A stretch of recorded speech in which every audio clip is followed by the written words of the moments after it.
I'm Peter Adamson, and you're listening to the History of Philosophy podcast, brought to you with the support of the Philosophy Department at King's College London and the LMU in Munich, online at historyofphilosophy.net. Today's episode, With Such Perfection Govern, English Political Thought. It's time that I corrected a misleading impression. In the episodes that have so far been devoted to political thought in 15th and 16th century Europe, I've devoted a lot of attention to fairly radical ideas, from the breathtaking cynicism of Machiavelli to the theme of tyrannicide in the Huguenots and Scottish reformers. This focus is certainly defensible. The most daring ideas tend to be the most interesting, and in this case they had plenty of long-term influence. Just for example, Sam Adams, who was an agitator of the American Revolution before he was a brand of beer, wrote his master's thesis on the question whether one may rightfully resist a supreme magistrate to preserve the Commonwealth. That's about as loud an echo of 16th century Protestant political theory as you could want. But I don't want you to get the idea that most theorists of this period wanted to overturn the social and political order, or destabilize the monarchy. Even so bold an author as Tyndale, famous for his provocative English translation of the Bible, can be found saying that the king's supremacy is such that he can be judged by no man, but only by God. So, for a more balanced understanding of political thought in the period, we also need to look at the more subtle and gradual shifts that occurred between the late medieval and early modern periods. The 15th century tends to get skipped when writing the history of political philosophy, but it was actually an important transitional period. Not least because it was at this time that Parliament started to be seen as a genuinely representative assembly, rather than just a high court of nobles. We even find the Parliament being compared to the ancient Roman Senate. This was still far away from the Parliament that would fight a civil war against the king in the 17th century. The 15th century idea was more that the Parliament would support and advise the king. Still, the Parliament had a legitimacy of its own and could offer a check and counterweight to royal power. This legitimacy was grounded in a concept that in fact goes back to the medieval period, that society is made up of three estates, those who work, pray, and fight, meaning the warrior and ruling class or nobility, the clergy, and the so-called commons or commonalty. A separate house for the commons, which could introduce bills for consideration by the nobles and kings, had already been established in the 14th century. But this was of course still a very hierarchical system, dominated by the monarch and the nobility. The existing order was taken to be good, both because it was ordained by God and because it was natural. That was a core message of numerous works written in the Tudor period on the topic of the commonwealth or commonweal, a term that refers both to the body politic and the benefit that comes from its good order. A fine illustration would be the Tree of Commonwealth, written by Edmund Dudley while he was in prison on the orders of Henry VIII. You might think that his circumstances would have led Dudley to question the wisdom of having a rigidly hierarchical society with a mighty king at the top, but far from it. His treatise explains the relationship between the three estates as a God-given system in which subordinates must patiently accept their lot. The nobles and king wield their inherited power with impunity and hopefully with mercy and justice. The result is a well-structured commonwealth comparable to a fair and mighty tree growing in a fair field or pasture under the cover or shade whereof all beasts, both fat and lean, are protected and comforted. For an earlier example of the same sort of attitude, is worth quoting a passage found not in a political treatise, but in a sermon given by Robert Stillington, Bishop of Bath, in 1467. Get comfortable, as you might in a warm bath, because this goes on for a bit. Justice was groundwell and root of all prosperity, peace and political rule of every realm, whereupon all the laws of the world have been ground and set, which rests there, that is to say the law of God, law of nature, and positive law, and by saying of all philosophers, felicity or peace in every realms is evermore cause of justice, as it appears by probable persuasions of philosophers. Wherefore first be asked, what is justice? Justice is every person to do his office that he is put in according to his estate or degree.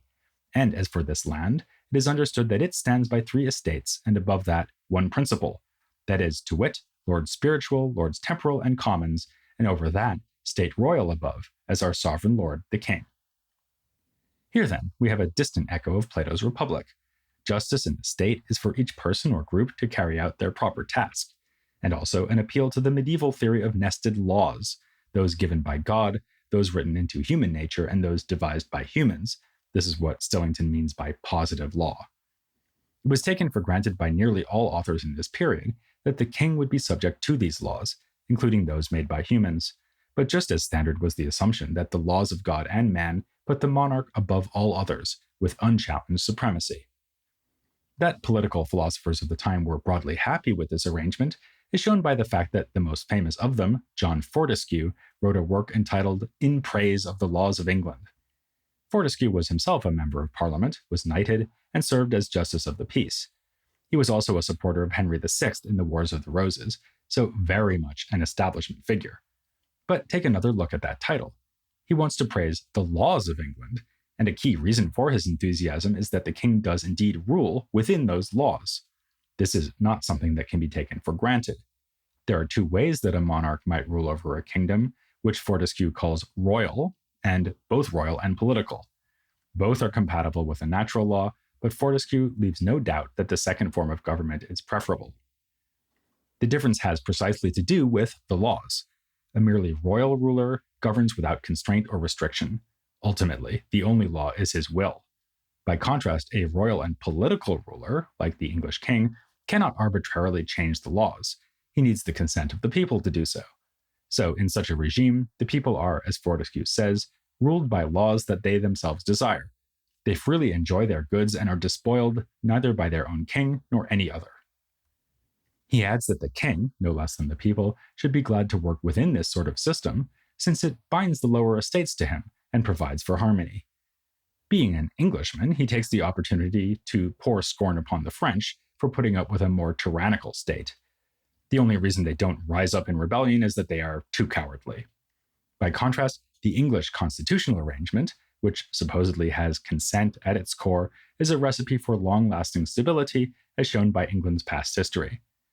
England's situation in Fortescue's day might seem a mighty strong counterexample, but he doesn't see fit to mention that.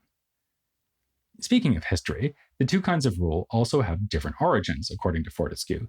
Merely royal rule has always been established through brute force, whereas political rule arises through a kind of social contract. While this seems to anticipate the later ideas of the Huguenots, and even Hobbes, Fortescue was actually drawing on medieval theories here. Thomas Aquinas was a main source of inspiration and gave Fortescue the contrast between different types of law. The scholastic background becomes especially clear when Fortescue alludes to Averroes's explanation of how principles are established in Aristotelian science. His writings then were not revolutionary in political or intellectual terms. Still, Fortescue offered a polite but firm push in the direction of a certain form of governance. Alongside his emphasis on the lawfulness of political rule and awfulness of merely royal rule, he stressed the need for a council to advise and, though he doesn't come out and put it this way, constrain the king. These should be drawn from the spiritual and secular lords, that is, high-ranking churchmen and nobles. So, even if he insisted upon the people's consent to their rulers, Fortescue was far more an oligarchic thinker than a democrat. In this respect, he set the stage for what would come in political writings of the 16th century. Indeed, we've already seen an example with Thomas Aylott's Book of the Governor, which proposed that a humanist education was just the thing to prepare aristocrats for giving good advice to their ruler. Aylott even cited an ancient maxim that it is better to have a wicked king than wicked advisors. The same sort of oligarchic ideas animate a work written at just the same time, Thomas Starkey's Dialogue between Pole and Lupset. The Pole of the title is Reginald Pole, a powerful cousin of Henry VIII who broke with the king and sided with the Pope. He then became a Catholic bishop. In Starkey's dialogue, he is shown in conversation with Thomas Lupset, a member of Pole's household who had philosophical interests. For instance, Lupset wrote a work inspired by Stoicism on how to approach death. Thanks to his connections with Pole, Starkey traveled widely in Europe and was influenced by the ideas of the Italian Renaissance. Indeed, the modern editor of his dialogue says that Starkey was the most Italianate Englishman of his generation and among the most eager importers of Italian concepts in the 16th century. Starkey's use of the dialogue form may itself be a sign of this influence. The circle orbiting around Pole, if you'll pardon the expression, was more generally involved in the take-up of humanist ideas in England. Through this group, Starkey would have known the ideas of Erasmus, Colet, and More, but unlike More's utopia, Starkey's dialogue engages with the politics of his own day rather than imagining an ideal state. Indeed, at one point, Starkey disavows the approach of Plato, describing an unattainably perfect state. In this respect, Starkey is more like Fortescue, who discussed the real political regime of England. Fortescue may in fact have influenced Starkey, who, like him, says royal authority is founded upon the consent of the people, including the commons. The king absolutely must abide by the laws. For him to do otherwise is an open gate to tyranny. But there are differences too. For one thing, Starkey's study of ancient authors like Aristotle and Cicero leads him to frame politics in more explicitly ethical terms. Admittedly, Fortescue had already stated that happiness lies in virtue and that virtue is encouraged by good laws, so that whoever enjoys justice is made happy by the law. But the theme of individual flourishing is far more pronounced in Starkey. Like the Italian humanists, he develops the concept of civic virtue, saying that there is little point in virtue that is not published abroad to the profit of others, and that every man ought to apply himself to the setting forward of the common weal. His very definition of civil life also builds in an ethical perspective. It is a political order of a multitude conspiring together in virtue and honesty. On these grounds, Starkey answers the question posed in the first book of More's Utopia as to whether it is advisable to engage in political life with a resounding yes. However, whereas even the Wars of the Roses didn't stop Fortescue from painting a rosy picture of English political life, Starkey laments the parlous state of England in his own day. There is a pestilence in the political body, as witnessed by abandoned towns and a shortage of labor. He's still an Englishman, though, so he makes sure to mention that things are even worse in France, and in Spain and Italy, too. Part of the problem is a lack of virtue among the English nobility, who out of inordinate love for themselves failed to do their part to support the common good. But there's a deeper problem, namely the way that monarchs are appointed. While Starkey is cautious enough to say that the sitting king, Henry VIII, is eminently praiseworthy, he has his mouthpiece, Reginald Pole, argue that monarchs should be put in place through election by the common voice of Parliament, rather than by inheritance. When Lupset responds that a hereditary monarchy has the advantage of reducing the chances of civil war, Pole says that this is not generally true, though it may be a good point as concerns the situation in England. That might be another attempt to defuse the potentially explosive implications of his own argument. As in Fortescue, the need for the people to consent to being ruled is connected to a historical account of the origins of kingship. In a passage that will again make us think ahead to Hobbes, Starkey describes a primordial situation of wild disorder in the distant past, which was tamed only thanks to the advice of certain men of great wit and policy with perfect eloquence and high philosophy. Good thing there were some humanist philosophers hanging around in the state of nature. Their suggestion was to establish political constitutions, which might be monarchical, oligarchic, or democratic. Any of these would impose peace and encourage happiness among the people, so long as the rulers looked to the common weal. But obviously, Starkey is thinking mostly about monarchy as the outcome of this process, and he approves of this solution, remarking that a good king is the ground of all felicity in the civil life. Like Fortescue, though, Starkey also leaves a significant role for a council of advisors, who will represent Parliament and help the king to rule wisely. Actually, more than that. Starkey says that the king should do nothing pertaining to the state of his realm without the authority of his proper council. On the whole, then, these more mainstream political treatises from the Tudor period might remind us of ideas current in France around the same time. I don't mean the provocative treatises of the Huguenots, which came somewhat later, but an author like Claude de Seyssel, who advocated monarchy as the best form of government as long as the monarch is bound by certain bridles. These would include the law, to which the king is subject, and a council that would steer the king's choices and even have veto power over him. Furthermore, the king's power would be given to him through election by the nobility. This proposal could have been known from Marsilius of Padua or simply from Aristotle's Politics. Actually, the Politics was getting quite a bit of attention in this period. Among ancient treatises on practical philosophy, the Politics was less popular than Cicero's work on duties or Aristotle's own Nicomachean Ethics, but like Sam Adams in a Boston pub, its contents were greedily imbibed by university students. If you have a very good memory, you might recall me quoting a report about the popularity of Jean Baudin's writing among students at Cambridge. Well, that same report says that the students could quote Aristotle's Politics from memory.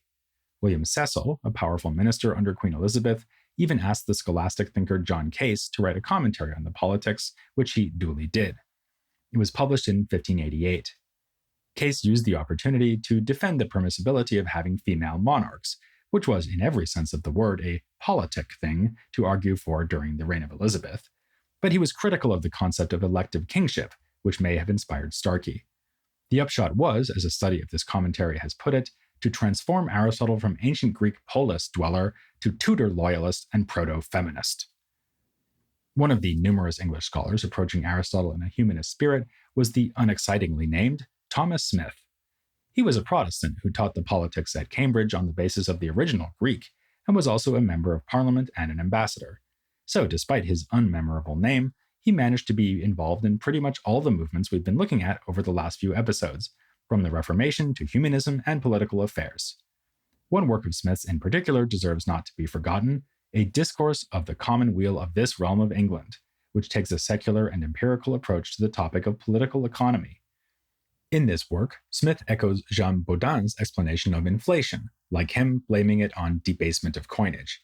He also echoes a point from Thomas More's Utopia, namely that individual interest, or to put it more bluntly, greed, is a powerful mechanism that can be used to drive economic activity. To economically beneficial activities, he writes, men may well be provoked, encouraged, and allured, as if they that be industrious and painful be rewarded well for their pains, and be suffered to take gains and wealth as reward for their labors. Relatedly, he compares the national economy to a clock in which each part makes the next part go. Or rather, his attention is not restricted to only the national economy. He realizes that the wider international context, what he calls the common market of the world, has a powerful effect on England. Yet another observation that has lost none of its relevance nowadays. Indeed, just about everything I've mentioned in this episode seems to point forward toward later developments. Of course, unlike the barrels of tea thrown into Boston Harbor at the instigation of Sam Adams, we shouldn't go overboard. I'm not saying that Thomas Smith already anticipated all the ideas of the similarly named Adam Smith, or that Thomas Hobbes was just repeating the views of Fortescue or Starkey. But these earlier thinkers of the Tudor age did anticipate much of what we'll be seeing when we get to the 17th and even 18th centuries. This is true at the level of fine detail, as with Smith's clock analogy, and also at the level of broad principle. Slowly but surely, political theory was moving away from the assumption that sovereignty is legitimated through divine fiat, or the natural law, and towards the notion that people might actually have to consent to be ruled. The monarchs of the time noticed this and were unsurprisingly annoyed. In 1567, Queen Elizabeth gave a speech to Parliament in which she asserted the age-old comparison of the body politic to the human body. She was the head and Parliament the feet, so it was pretty clear who should be in charge. God forbid, Elizabeth warned, that your liberty should make my bondage. It's often thought that Protestantism undermines such appeals to a naturalist, even organic conception of political life. For Protestants, especially radical ones like the Puritans, true authority was scriptural rather than rational or natural. Religious acceptability was the test that rulers needed to pass, and fiery Protestant preachers claimed the right to give a failing grade. Now, the English authors we've just discussed did continue to refer to the concept of natural law, juxtaposing it to divine and human law in good scholastic fashion. There was even a poem by John Bale called Comedy Concerning Three Laws, which deals with the laws of nature, the Old Testament, and the New Testament. Natural law gives a speech about herself, stating, God hath appointed me, mankind to oversee, and in his heart to sit, to teach him for to know, in the creatures high and low, his glorious majesty. As you'll have guessed, I'm quoting this for the philosophical content, not the quality of the verse. Nature could also be invoked in arguments over concrete political issues. We saw John Knox saying that the rule of women is unnatural, a point that was rebutted by John Aylmer. I reason against him thus, whatsoever preserves commonwealths and destroys them not is not against nature, but the rule of women has preserved commonwealths, ergo it is not against nature. Still, the increasing tendency to base political authority on something like a contract, a primordial agreement in which the people would have transferred authority to a sovereign, was gradually chipping away at the traditional foundations of monarchical rule. To realize that the king's power is artificial is to take the first step towards questioning that power. After all, what is man-made can be unmade by men. This issue will stay with us in the next episode, as we move on to a figure who resisted the consent-based political theories of his fellow Protestants. His name was Richard Hooker. He was a theologian who, like Thomas Cranmer before him, stood for a middle ground version of Protestantism, avoiding the contrary threats of Puritanism and popery. This makes Hooker a key figure in the history of the Anglican Church, but it is above all the connection between his theological and political ideas that I hope will catch your attention next time as you stay hooked to the history of philosophy without any gaps.